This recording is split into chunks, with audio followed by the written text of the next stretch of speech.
본 영상은 팟빵 해축팬에서 즐기실 수 있습니다. 2부 시작했습니다. 2부의 주제는 제가 좀 독특한 걸 좀 가져왔는데 요거는 항상 저도 고민했어요. 말하면서도 긴가민가했던 건데 무슨 말이냐면은 실리주의, 실리적인 축구. 요 말 되게 많이 쓰잖아요, 사실은. 맞습니다. 많이 쓰죠. 근데 요거 과연 이 실리적이란 말이 무엇일까? 그러니까 이 실리 축구란 말은 어떤 것일까? 사실은 다 모두가 생각한 그 실리주의 축구가 그 축구거든요.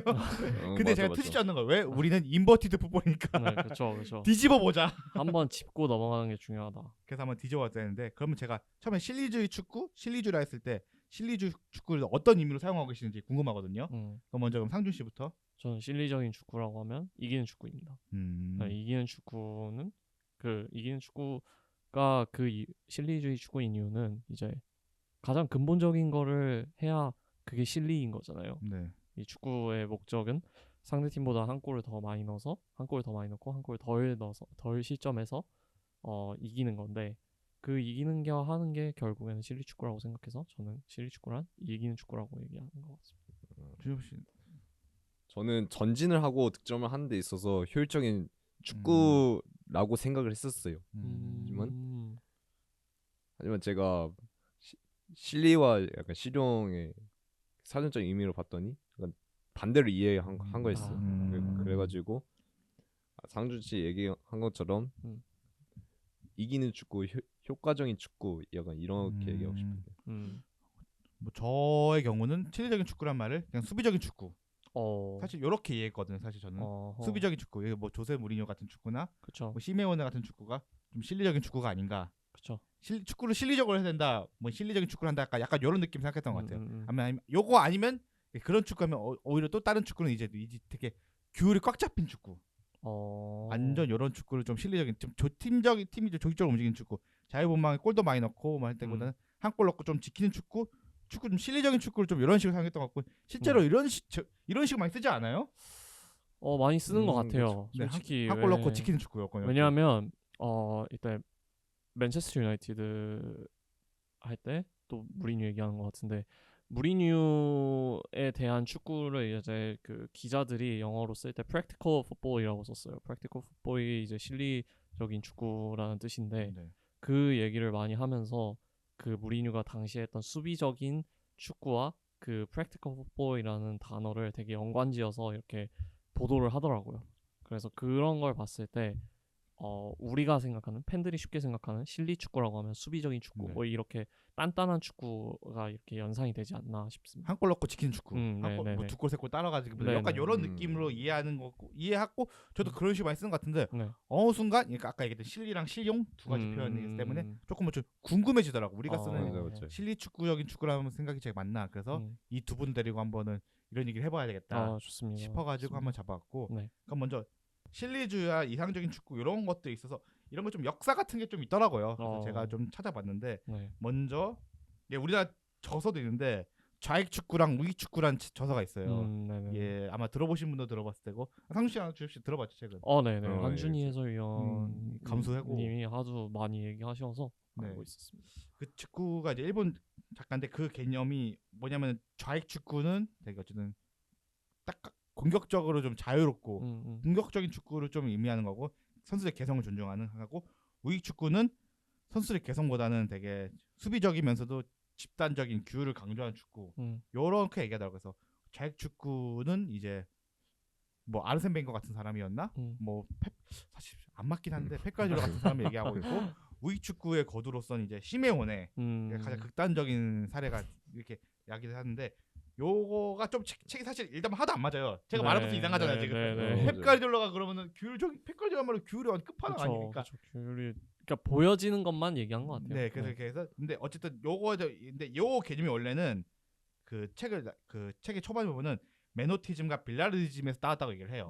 그러니까 요게 뭐냐면은 아르헨티나 축구를 바치는 두 가지 철학 기둥이라고 하더라고요. 보니까.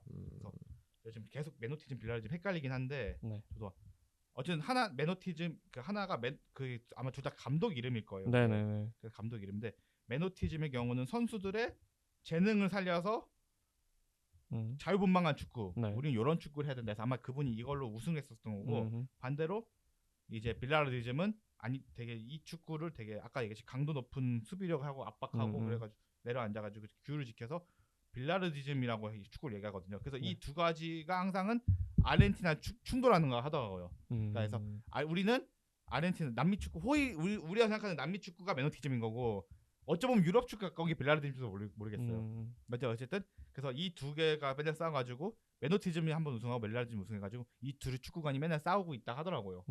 아르헨티나는 요게 개념 있고 그래서 어쨌든 브라질 축구가 최근 들어서 유럽적인 스타일로 가는 거는 어쨌든 유럽적인 영향도 있겠지만 어쨌든 브라질 아르헨티나도 서로 교류가 많다 보니까 브라질한 축구 세계관에서도 메노티즘과 빌라르디즘이 계속 대립하는 게 아닌가 요런 생각을 하거든요. 어쨌든 요런 게 이제 소위 말하는 어쨌든 메노티즘이 어쩌면 이상적인 축구일 수도 모르고 우리가 생각하는 어쩌면 개방적인 자유로운 축구 있고 빌라르디즘이 어쩌면 실리주의 축구, 실용주의 축구인데 어쨌든 이렇게 대립한 역사가 있다라고 제가 얘기하고 싶은 거. 요거 외에도 이제 아까 계속 조세 무리냐 얘기 나오는데 쿠리프즘과 안티쿠리프즘. 네. 이거 뭐 00년대 후반, 10년대 초반까지는 그렇죠.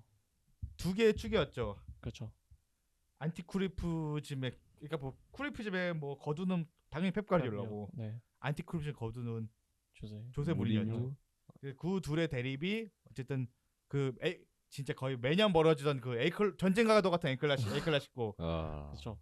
인테르 바르셀로나부터 시작돼요. 네. 바르셀로나 레알 마드리드 엘 클라시코까지 가게 됐죠. 그때는 뭐 거의 이 두 세계에는 전 세계는 이 두 축구밖에 없던 것처럼. 그렇죠. 완전 싸우긴 했죠. 뭐 그 당시에도 갑자기 뜬금없이 독일에서는 개개 프레싱 같은 일파가 있겠지만 어쨌든 그 두 개 가장 컸고 어쩌보면 크루이프즘이 이상적인 축구 혹은 철학적인 축구 내지는 혹은 공격적인 축구인 것 같고 안티크루이프즘이 좀 더 실리적인 축구처럼 인식되었죠.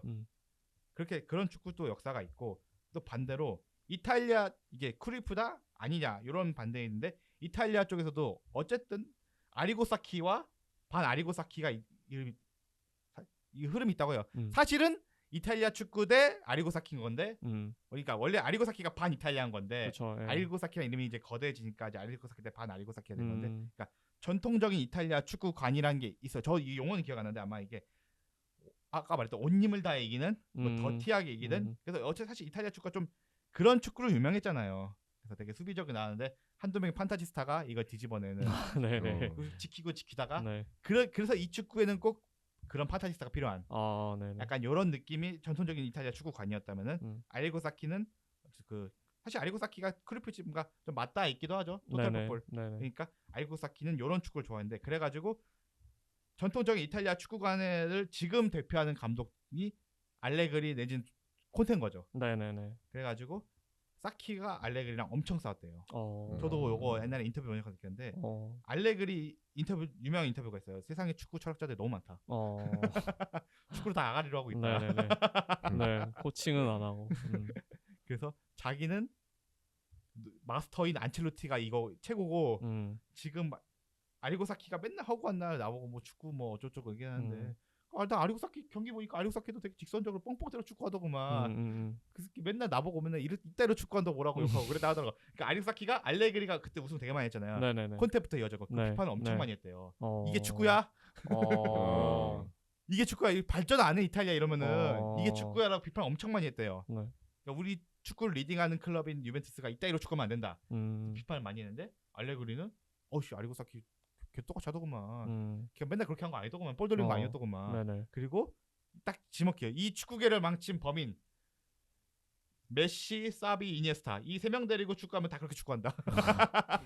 펩 가르디올라 축구는 이 세 명 데리고 한 거야. 일리는 있네요. 이 세 명 안 데리고 축구하면 그렇게 하면 안 돼.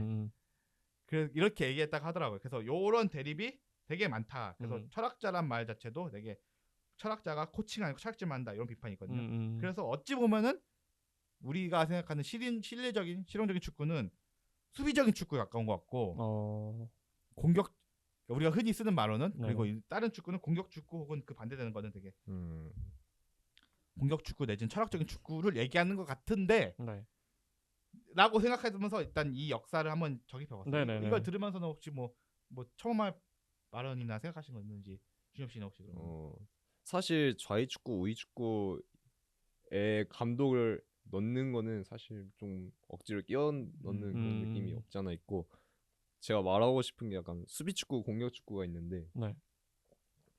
뭐 수비 축구하면 대표적으로 시메오네, 공격 축구하면 뭐 과르디올라 막 이런 게 떠오르잖아요. 네. 근데 약간 인터뷰에 그런 게 있어요. 아르테타 인터뷰인데 세상에서 가장 수비적인 감독은 과르디올라다. 네네. 왜냐면 그 과르디올라가 볼을 이제 오래 가지는 약간 그런 게 있잖아요. 그렇죠, 그렇죠. 볼을 오래 가짐으로써 우리가 수비할 일이 없게 만들게끔 하는 것 때문에 가장 수비적인 사람이다. 막 이런 인터뷰가 있었던 것 같아요. 네. 그래서 그거는 약간 1차적으로 보는 게 아닌 조금 더 관점을 바꿔서 생각을 해봐야 되는 게 아닐까. 저도 저 부분에 대해서 생각을 해봤고 저는 지금 얘기하신 것 중에 그 제일 저한테 딱 꽂혔던 말은 축구계에 철학자가 너무 많다. 저는 철학이라는 단어를 별로 안 좋아합니다. 축구에 있어서. 그러니까 그게 어느 순간부터 좀 이게 좀 남발되기 시작한 것 같아요. 그러다 보니까 이제 철학이라는 게 없으면은 안 되는 그런 상황이 돼버려가지고 그게 좀 아쉽습니다 요즘. 그래서 철학이라는 단어는 별로 좋아하지 않습니다 저는. 사실 이게 지도자 입장에서 네. 물론 자신만의 철학을 가지고 있는 거는 괜찮은데 이게 철학에 집착을 해버리면은 약간 토트넘의 콘테처럼 거기에 맞지 않는 선수를 끼워 넣는 경우가 발생할 수도 있고 결국에는 지도자가 해야 되는 게 그 있는 선수 가지고 그 팀을 꾸려야 하는 거잖아요. 네. 그래야 우리가 잘 할 수 있는 걸 만들 수 있고. 네.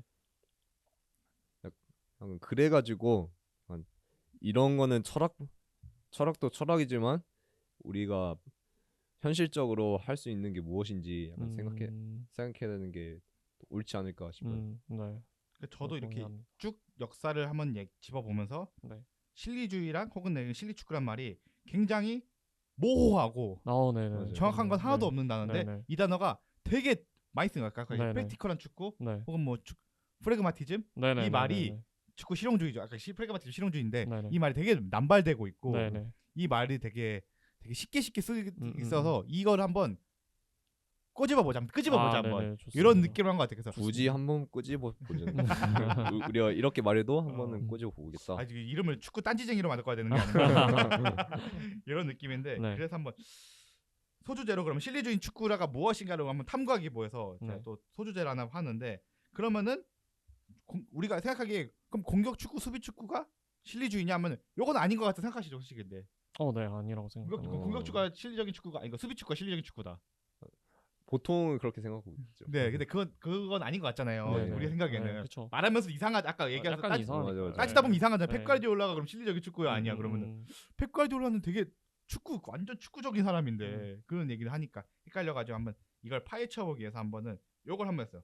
축구 트렌드를 그러면 내 감독이, 그러니까 내가 감독을 딱 했는데 이른바 나가 생각하는 나의 축구가 있을 테고 그 당시 유행하는 트렌드라는 게 있을 거 아니에요. 한때 트렌드 어쨌든 그러니까 이 트렌드를 따라가는 게 실용적인 건가, 실리적인 축구인 건가, 혹은 철학적인 건가. 그러니까 철학적인 게 싫다면 어쩌면 뭔가 더 되게 내 관점을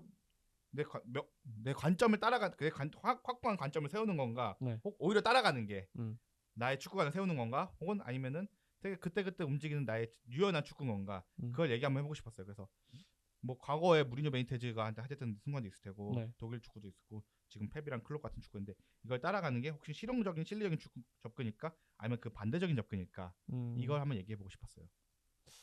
상준 씨부터 한번 가볼게요. 상준 씨 있으니까. 저는 축구의 트렌드를 따르는 건 실용적이라고 생각합니다.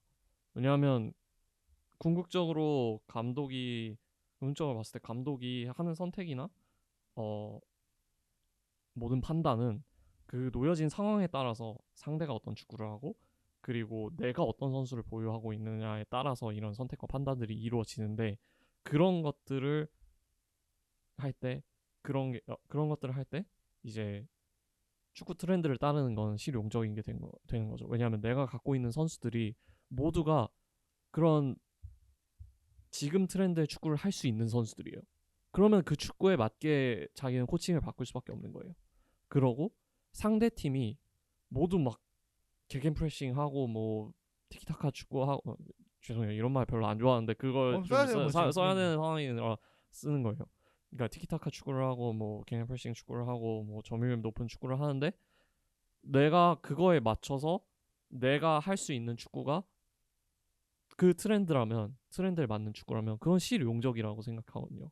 그래서 판단하에 그 안에 있는 지금 상황에 놓여져 있는 상황 내에서 판단하에 내가 무리뉴가 될 수도 있고 펩이 될 수도 있는 거예요. 그러니까 왜냐하면 내가 갖고 있는 선수들과 그 지금 안에 있는 상황이 발생시키고 있는 문제들을 봤을 때 그런 걸 봤을 때 내가 판단을 해서 그렇게 축구의 트렌드를 따르는 건 실용적이게 된다고 생각합니다.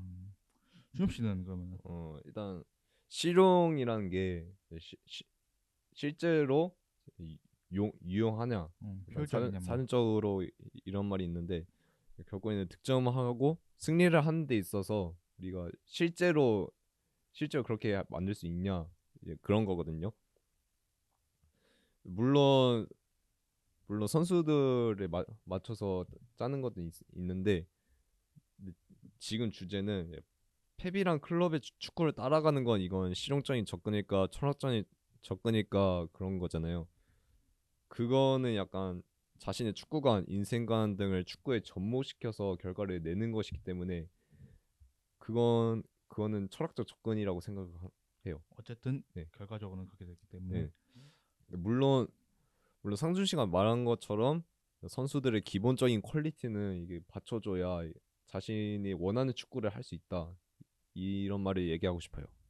그러니까 사실 이 말이 그래서 이게 이 주제를 제가 이 소주제를 이걸 왜 네네. 갖고 왔냐면은 제가 항상 그 알레그리가 얘기했잖아요. 네. 모두가 펩 가르디올라 축구 따르다가 가랑이 다 찢어졌다. 네네네. 네. 이러면 안 된다. 이런 얘기를 했는데 지금 생각해 보면은 이제는 그 축구를 하는 게 맞잖아요. 대다수가. 그러니까 그런 축구하는 게 가장 성공에 가까운 지금 소위 말하면 지금 메타에서는 그게 맞잖아요. 맞아. 그게 가까운 가장 유용하게 먹힌 성공 방식인 거잖아요. 펩 가르디올라 축구가. 네. 뭐 안첼로티 방식도 있긴 하겠지만은 네. 그러니까 저는 대다수가 그러니까 축구 제 생각에 있어서는 네. 빠르게 이 팀을 빠르게 끌어올린 방법론으로서는 펩 가르디올라 방법론이 되게 먹혔다는 거 펩 가르디올라가 계속 증명하고 있잖아요. 네네네네. 그 생각을 해요. 네네네. 그 방법론을. 네. 근데 혹은 뭐 독일식 방법론이 됐든 어쨌든 빠르게 팀을 짜고 이 팀을 확 끌어올린 방법 펩 가르디올라 스페인식 방법이라고 이미 정립된 상황에서 그 축구를 애써 무시하고 안 하고 나의 방법론을 고집하는 거는 그거야말로 고집이 아닌가. 수비적인 축구를 고집하는 건 실리적인 방법이라고 생각하는 거죠. 네네네. 그 나의 방법은 절대 될 수가 없다고 생각을 생각합니다. 했거든요. 네. 그래서 저는 축구라는 게 어쨌든 뭐 펩 가르디올라 방법론이 아니더라도 네. 혹은 뭐 아까 얘기했던 독일식 방법론, 뭐 투엘이나 클롭의 방법론, 혹은 네. 안첼로티 방법론을 치더라도 네네. 그런 방법론을 택하지 않고 되게 자신의 축구를 고집하고 있는 무리뉴 혹은 어쨌든 지금 그 트렌드에서 살짝 벗어나 많이 좀 여기 그 우리가 생각하는 범조류라는 게 있잖아요. 네네네. 이런 조류가 있는데 네네. 이거에 무리뉴나 바깥에. 알레그리나 콘테는 살짝씩 벗어나 있잖아요. 네네네. 그러니까 이거는 뭐 대부분 공감할 거예요. 네네네. 동의하실 거예요. 이거 동의하지 네. 않고. 근데 그분들은 자신의 축구를 실리적인 축구라고 얘기를 하고 있잖아요. 네네네. 이런 축구가야말로 철학적인 되게 축구고 우리는 지금 실리적인 축구를 하고 있었는데 지금 결과를 못 내고 사실 드라마틱하게 못 내고 있잖아요. 네네네. 맞죠. 유용한 방법론이 아니라는 그런 거 했잖아요. 네네. 그럼 이 사람들이 고집하고 있는 거야말로 철학인 게 아닌가 지금. 그렇게 생각할 수 있을 것 같아요. 그래서 이 주제를 한번 갖고 온 거예요. 네.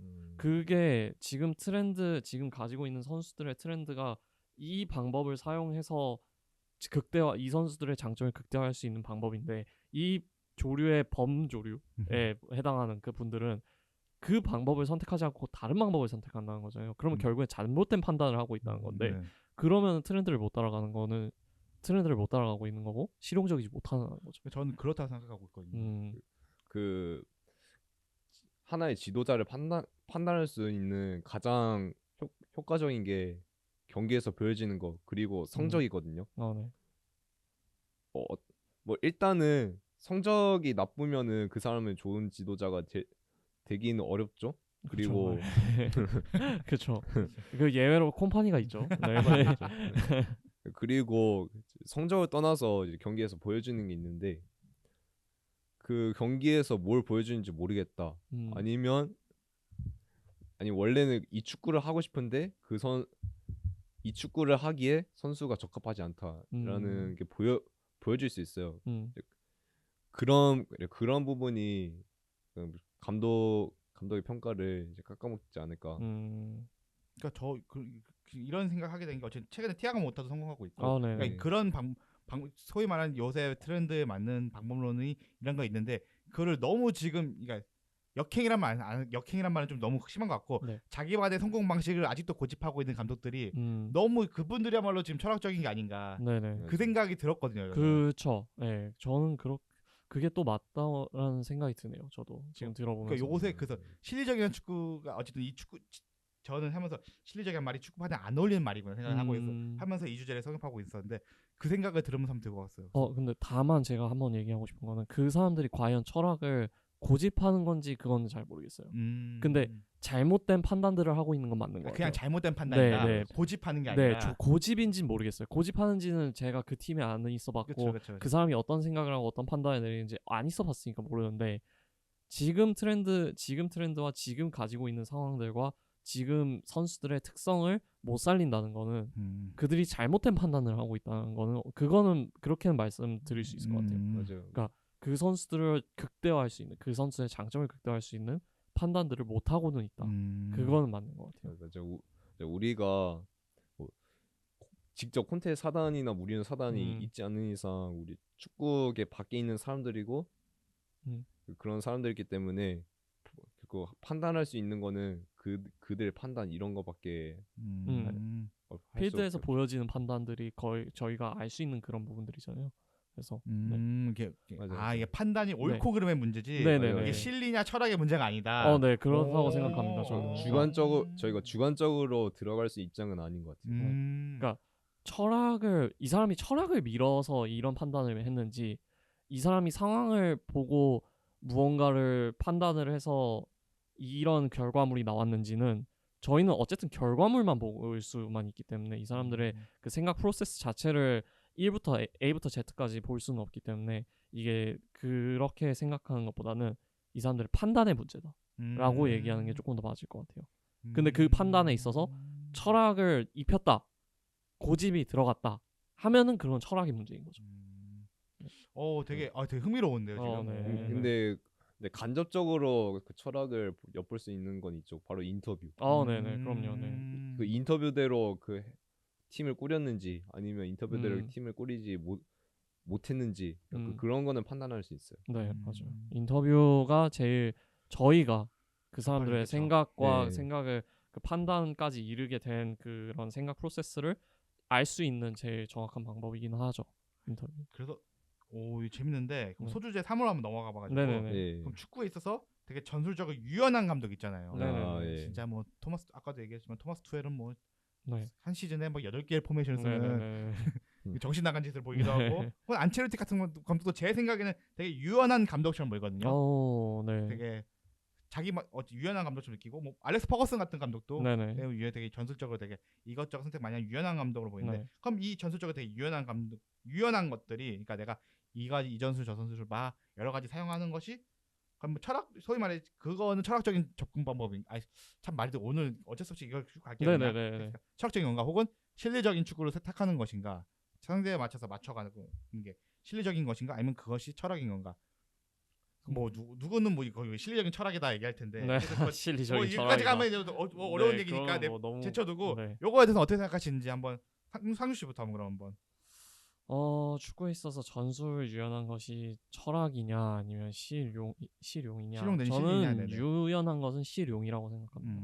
왜냐하면 근데 방금 말씀 주신 예시는 투헬하고 안첼로티였는데 제가 봤을 때 투헬과 안첼로티는 좀 꽤나 다른 유형이에요. 그러니까 투헬 같은 경우는 자기가 추구하는 축구가 있고 그거에 있어서 지금 있는 선수들을 선수들을 활용해서 그 추구하는 축구를 실현화하는 사람이라고 현실화하고 실현화하는 사람이라고 생각하면 안첼로티 같은 경우는 각 팀마다 다른 선수들이 있는데 이 선수들을 한 팀으로 어떻게 보면 제가 축구를 시작한 이유죠. 한 팀으로 꾸려서 이 선수들의 장점을 극대화할 수 있는 방법론을 생각하는 사람이라고 생각해요. 그렇게 했을 때 이거를 둘 다 잘하고 있는 사람들은 투엘과 안첼로티인데 근데 그거를 되게 유연하게 잘하고 있어서 저는 굉장히 이 사람들이 실용적인 감독들이라고 생각합니다. 그러니까 되게 유연한데, 네. 그러니까 겉으로 유연하다는 결과물은 같지만은 네. 근데 그 유형이 살짝 다르다. 진짜 다르다. 그러니까 투엘은 나의 생각하는 아이덴티티를 하기 위해서 네. 선수를 구현하기 위해서 이렇게 자랑하는 네, 거고, 네, 네. 안첼로티는 그 있는 현존하는 네, 선수들을 끌어올리는 거죠. 네, 끌어내는 네, 거죠. 맞습니다. 저는 그렇게 보고 있어요. 그런 결과물들을 봤을 때. 저도 저도 항상 투엘이 네. 밸런스를 되게 잘 잡거든요. 네네네, 맞아요, 그러니까 맞아요. 되게 결과물은 똑같아. 그러니까 네네네. 투엘이 그래서 제가 기억 마르키노스를 네네네. 썼던 올려쓰고 한 거랑, 저는 그래서 투엘이라는 감독이 그 6번이라고 하자 그 자리를 되게 선수를 잘 고용하고 잘 만들어낸 선수 감독을 생각하거든요. 네네. 그래서 마르키노스가 있고, 그냥 도르트문트 시절에는 갑자기 기억 안 나는데 그 누구였죠?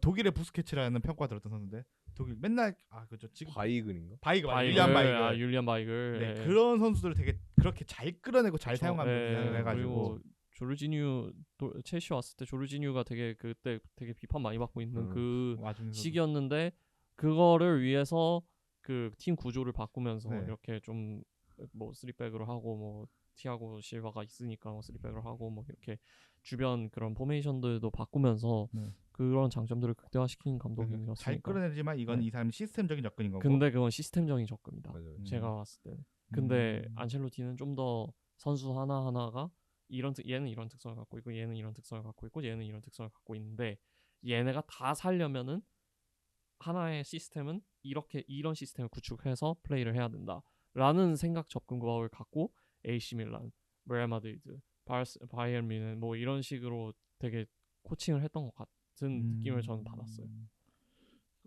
주엽 씨는 그러면 실용적인 실리적인 요거는 어떤 것이 유연한 것이? 유연한 전술 변화가 전술을 바꿔서 약간 경기를 이기게 하기 위함이잖아요. 그래서 저도 이건 실용이라고 생각을 해요. 아까 그 투엘이나 안첼로티는 그 상준 씨가 얘기했기 때문에 저는 조금 다른 얘기를 하자면 그 유연한 전술 변화가 한 경기 내에서 전술을 바꾸는 것과 그 다음에 그 한 시즌 내에서 여러 가지 시스템을 구축하는 그런 거잖아요. 저는 그래서 먼저 전략과 전술에 대해서 얘기하고 싶어요. 우리가 흔히 아는 그 전술은 뭐 에메리의 전술, 벵거의 전술, 아르테타의 전술 이렇잖아요.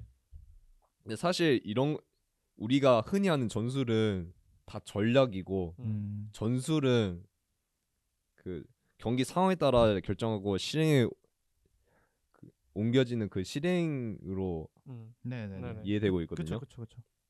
그래서 전략은 방향성을 정하기 때문에 철학적인 측면이 강해요. 그리고 전술은 아까 말했듯이 그 상황에 따라 실행에 옮기는 거기 때문에 이제 실용적인 측면이 강하죠. 그래서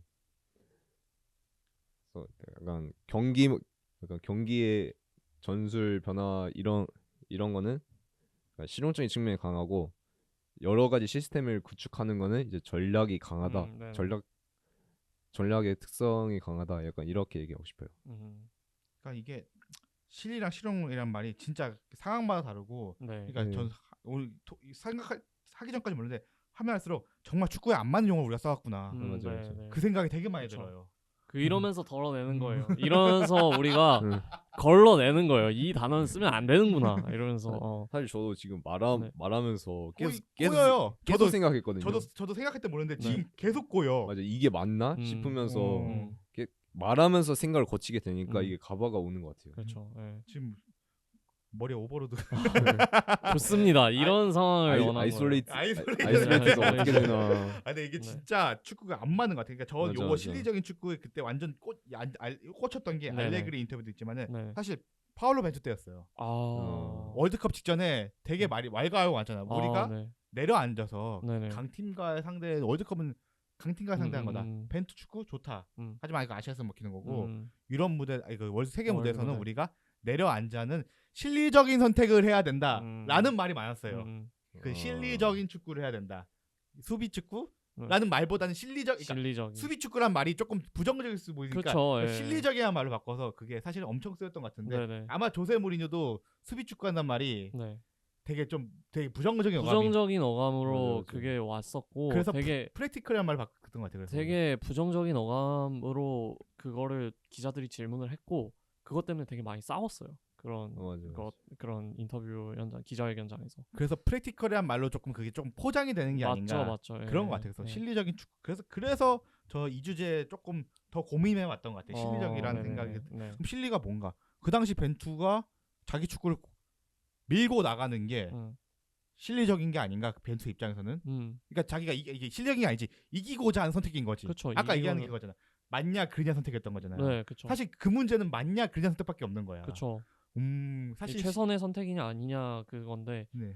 그만큼 이제 파울로 벤투가 이제 상황 판단을 했을 때 이렇게 밀고 나가도 되겠다라고 했기 때문에 그렇게 했는데 그 결과가 그렇게 네. 따라온 거고 하니까. 그러니까 이게 실리냐 고집이냐는 말은 사실은 좀 그냥 프레임이었던 것 같아요. 네, 지금 네, 생각해 네. 보니까 얘기하다 보니까 안 맞네. 생각보다 그런 단어들이 되게 많아요. 프레임으로 이렇게 씌워지는 단어들이. 약간 언론이 무서운 게 자신은 그렇게 생각을 하지 않았는데 언론이 그렇게 만들다 보니까 이런 프레임이 씌워졌구나.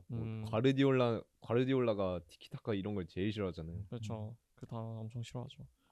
그래서 이 용어가 정말 축구적이지 않은 용어를 하는 것 같아요. 그렇죠. 그러니까 원래는 공격 축구냐 수비 축구냐인데 어쨌든 공격에 비해서는 수비란 말이 조금 더 부정적이니까 네네. 이 소위 말하는 수비적인 축구를 하시는 분들은 이거를 고집적이냐 철학이냐 실리적이란 말로 이게 바꿔서 얘기했던 것 같아요. 지금. 네, 맞습니다. 지금 생각해 보면 그런 것 네, 같아요. 네. 되게. 그게 우리가 표현을 편하게 하자고 약간 가끔 이렇게 좀 쉽게 단어를 찾아가는데 생각보다 이런 용어들이 좀 깊은 고민들이 필요한 부분들이 있습니다. 그래서 요 말을 다르게 해야 될 것 같아요. 사실 공격 축구랑 수비 축구 말도 아까 준엽 씨가 처음에 얘기했지만 펩 가르디올라가 가장 수비적인 사람이다. 네네. 그럼 펩 가르디올라 그러면 또 이제 소위 말해 용어가 지금 또 인버티드 돼 버렸잖아요. 네, 그럼요. 네. 저희가 많은 걸 인버트 시켜버리네요. 말이 또 안 맞아 버리니까. 네. 그래서 이거에 대해서는 이제 준엽 씨가 능동적인가 수동적이라는 얘기를 오히려 하셨거든요. 지금. 예. 약간 흔히 말해서 네. 네. 한 번만 쓸게요. 실용적인 축구, 실리적인 축구에 대해서 얘기하셨잖아요. 네. 약간 뭘 대체하면 좋을까 싶어서 이제 고민을 해봤는데 생각나는 게 능동적인 축구, 아니 수동적인 축구, 약간 이런 게 있어요. 제가 블로그에도 그런 글을 써봤거든요. 이야기도 같이 하셨고. 네. 그 2022년이었던가요? 그 이 챔피언스리그 8강 2차전 그 아틀레티코 마드리드 대 맨시티 경기 후 이제 펩의 인터뷰가 있었는데 난 기자가 당신은 왜 내려앉아 축구했나요? 라고 했어요. 거기다 덧붙인 말이 당신이 이제 내려앉아서 축구했으니까 당신은 이제 틀렸네요. 라는 질문을 이제 약간 공격성 질문을 던졌어요. 스페인식 기자들은 또 꽤나 물론 다소 오역 의역이 있지만 하지만 펩은 이걸 역공하듯이 대받아쳤죠. 이제 그들은 아틀레티코는 이제 좋은 팀이었기에 우리가 어쩔 수 없이 이렇게 한 내려앉았다. 거다. 팀의 상황에 따라 이런 판단을 내린 거다. 그래서 결국 제가 생각한 게 그 기자는 그냥 오로지 펩만 집중을 했던 거죠. 하지만 펩은 그 자신의 팀뿐만 아니라 상대했던 팀도 같이 생각을 했기에 이런 판단을 내렸던 거고 결국에는 그게 축구의 본질이 아닐까 싶어요. 네. 저도 이게 기억이 나요. 그래서 그때 능동적인 그러니까 프로액티브나 리액티브에 대해서 글을 쭉 쓰셨다고요. 그러면은 펩 가르디올라가 의도적으로 내려왔던 거는 그럼 의도적으로 능동적인 선택을 한 게 아니냐. 맞아요. 거기까지 가면 이제 말을 하고 이게 어렵긴. 그러니까 이거는 그래서 저기서 저서 결국 프로액티브냐 리액티브는 안 맞은 걸 수 있. 물론 이게 말이 안 되는 게 사실 한번 딴지가 온 거예요, 이건 진짜. 네네네. 사실은 축구적으로서는 프로액티브, 리액티브한 거 맞긴 해요, 그거는. 근데 한번 능동적인 그때 한번 딴지를 한번 그때 제가 걸었잖아요, 막. 네. 근데 축구적으로 왜냐면 그때 실리주의가 꽂혀 있던 상황이기 때문에 한번 이도저도 당겼는데 어쨌든 저도 프로액티브, 리액티브란 말이 조금 더 어울리진 않을까 생각을 하는데 이 용어에 대해서 어떻게 생각하세요, 상준 씨는? 안 맞나 이게 좀 또? 저는 이거 안 맞는다고 아, 생각해요. 그래요? 네, 저는 이게 솔직히 말씀드리면 리액티브, 프로액티브 풋볼이라는 게 진짜 안 맞는다고 생각하고 이것도 하나의 오염된 용어 중에 하나라고 생각하고 축구 감독이라는 한 인물을 봤을 때 네. 계속해서 리액티브와 프로액티브를 왔다 갔다 할 수밖에 없어요. 아, 작용만적이 있다. 네, 계속 그 페이즈를 왔다 갔다 해야 돼요.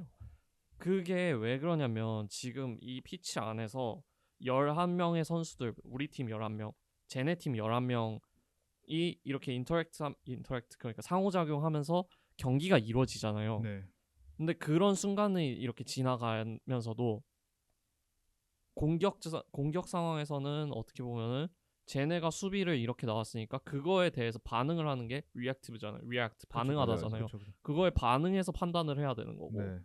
가끔은 이게 지금 뭔가 잘 되고 있는 것 같은데 여기서 지금 내가 상황을 봤을 때 이 공간을 계속 노출하면은 쟤네가 이 공간을 공략해가지고 얘네가 또 골을 넣을 수 있을 것 같아. 그러면 그 상황에선 내가 먼저 액티브하게 주도적으로 생각을 해야 되는 거잖아요. 네. 그렇게 하다 보니까 액티브와 리액티브, 액티브, 리액티브 계속 왔다 갔다 하면서 이 판단을 하는 사람은 감독인 거예요.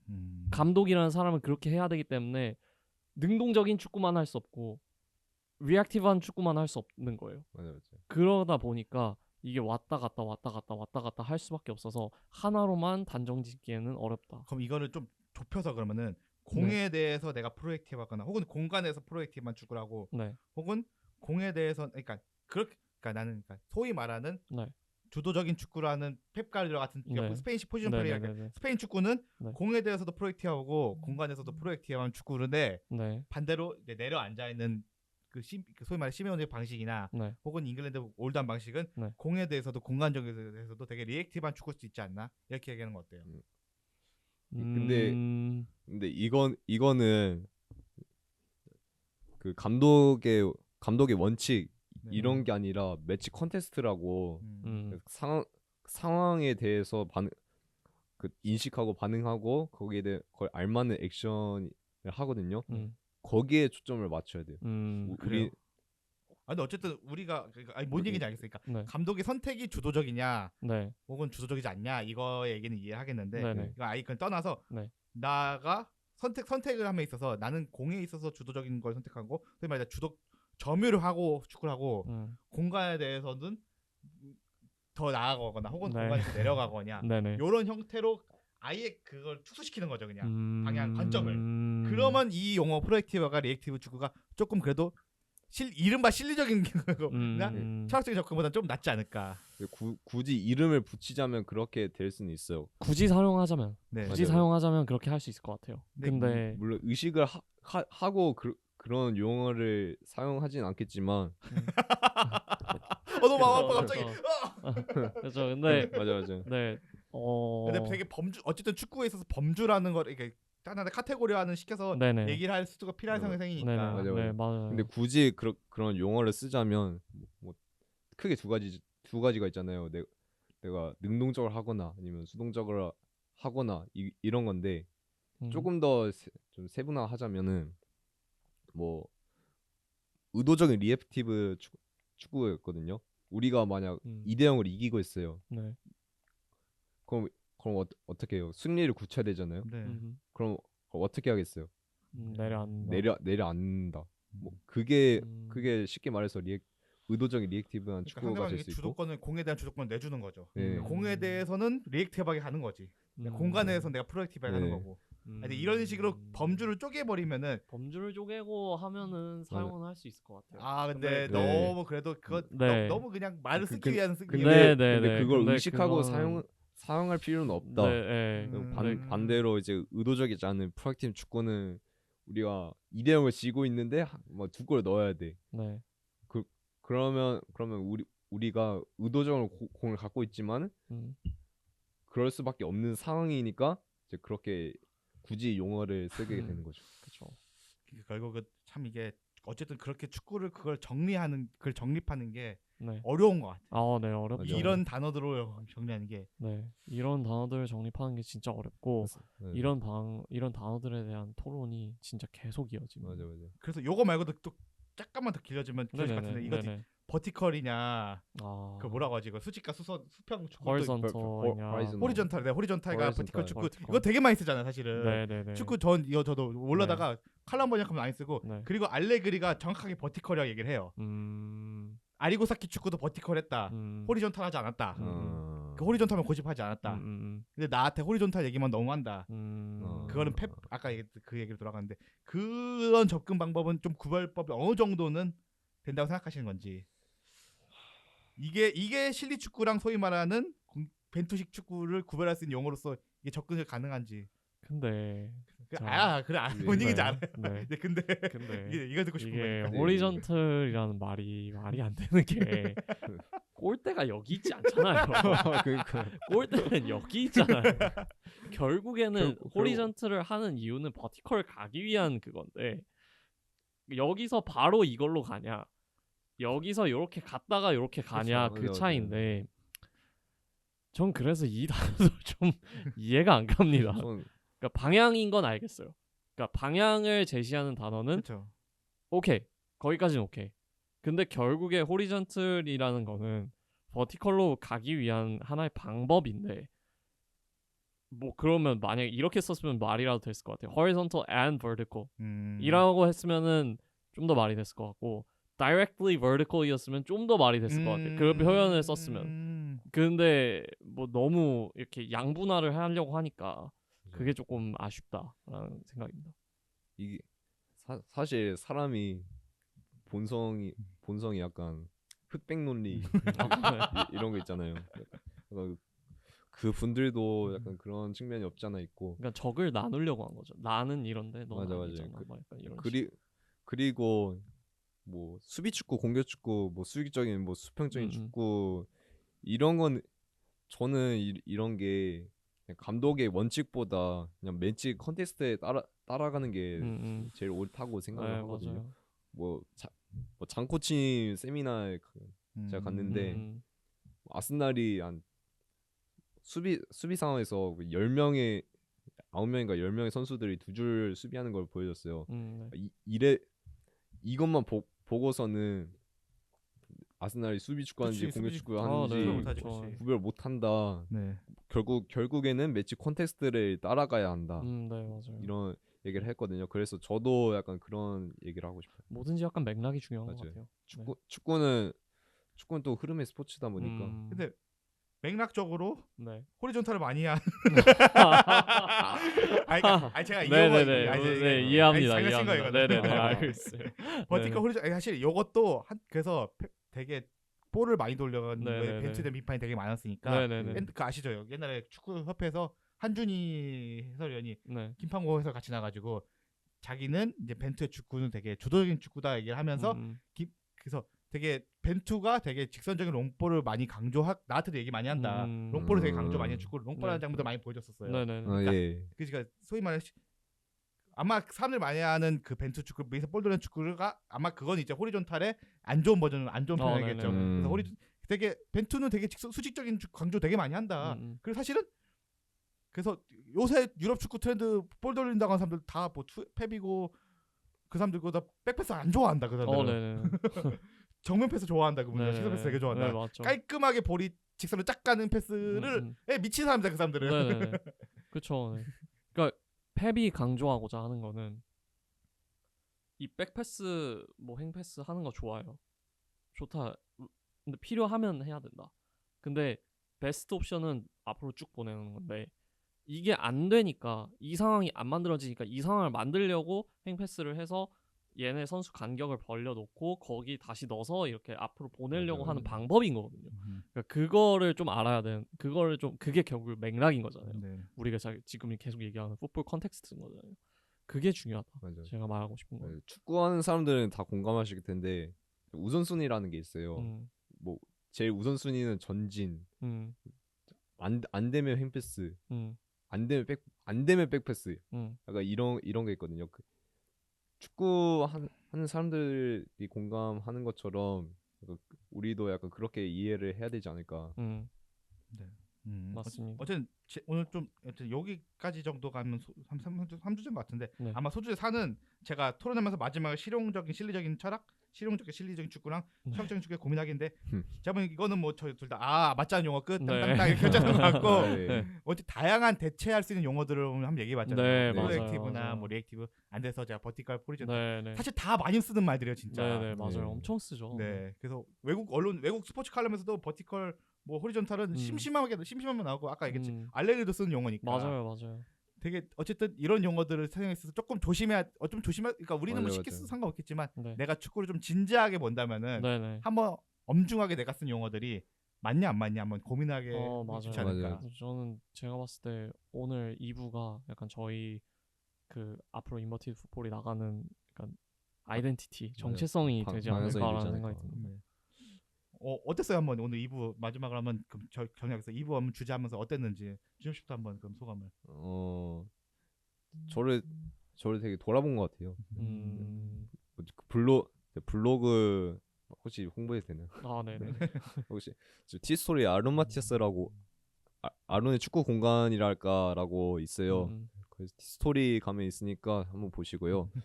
제 블로그에도 여러 글을 쓴 거 있는데 사실 그 글을 쓴 걸로 약간 약간 그런 느낌이 있었는데 오늘 방송 해보고 나니까 좀 부족한 거 있었구나.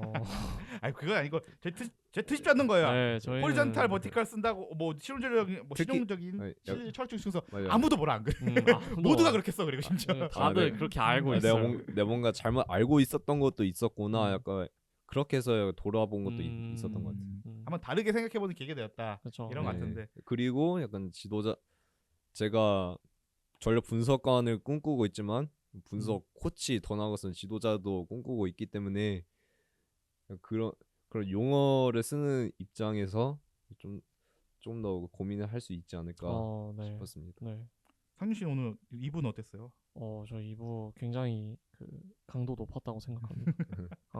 굉장히 그 뇌가 좀 많이 과부하가 되는 시간이었고 그거를 설명을 하고 그런 순간들을 설명하고 그런 것들에 대해서 이유를 찾는 거에 있어서 되게 재밌었어요. 그리고 맞아요. 그래서 저는 이게 되게 뜻깊은 시간이었고 앞으로 저희 방송이 나아가는 방향성과 정체성을 제시한 회차가 아닐까 하는 생각을 했습니다. 그래서 저희가 안 한 영해차도 사실 약간 이런 느낌이었거든요. 완전 과부하돼서 맞아요. 심했었는데 네. 이것도 저희가 생각했던 것보다 주제가 조금 더 제가 생각한 방향과 전혀 다른 방향으로 흘러가 버렸지만은 되게 재밌었던 주제였던 것 같아요. 그래서 요거에 대해서는 한 번은 그래 실내적인 축구 혹은 철학적인 축구를 제가 표현을 보다가도 한번 쓰다가도 한 번은 이건 축구적이지 않은 용어고 그냥 일반적인 용어구나 그냥 일상화된 용어고 그게 좀 안 맞는 용어는 한번 생각하게 된 저는 그런 계기가 된 것 같아요. 네. 한 번 더 내 확신을 좀 하게 되는 그런 계기였던 거서 재밌었다. 이런 얘기 사실은 저희가 3번 연속 이런 얘기만 해가지고 조금 질린다는데 제가 제 스스로도 좀 질리지 않을까 했는데 하다 보니 또 근데 그리고 첫 방송이기도 하고 그러니까 좀 흥분되고 재미있긴 하네. 네네. 근데 저희가 매번 이러진 않을 겁니다. 아까도 얘기했듯이 음식 얘기도 하고 다른 얘기도 할 거예요. 피시앤칩스 얘기 많이 해드릴게요. 축구에 대해서는 정말 축구 하나 주제로 이 사람들은 정말 온갖 다양한 얘기를 다 하는구나. 맞습니다. 뭐 경제적으로도 얘기, 사회적으로, 음식적으로, 철학 얘기도 하고, 한번 심리적으로, 심리적 얘기도 하면 재밌죠. 사실은 축구 어떤 분들은 그러니까 스포츠 저는 그러니까 심리가 전부다, 멘탈리티가 이제 전부다. 사실은 그게 가장 핵심이다라고 생각하시는 분도 있고, 얼추 저는 그 부분도 맞다고 생각하고, 그게 되게 사실 본질적인 건 심리와 멘탈리티인 거다. 저도 그런 부분에서 어느 정도 일견 공감하는 부분도 있어가지고 요거에 대해서도 나중에 한번 얘기하고 그런 시간 한번 갖도록 하겠습니다. 네, 네, 좋습니다. 오늘 이것으로 마치겠습니다. 네, 감사합니다. 네, 감사합니다. 감사합니다.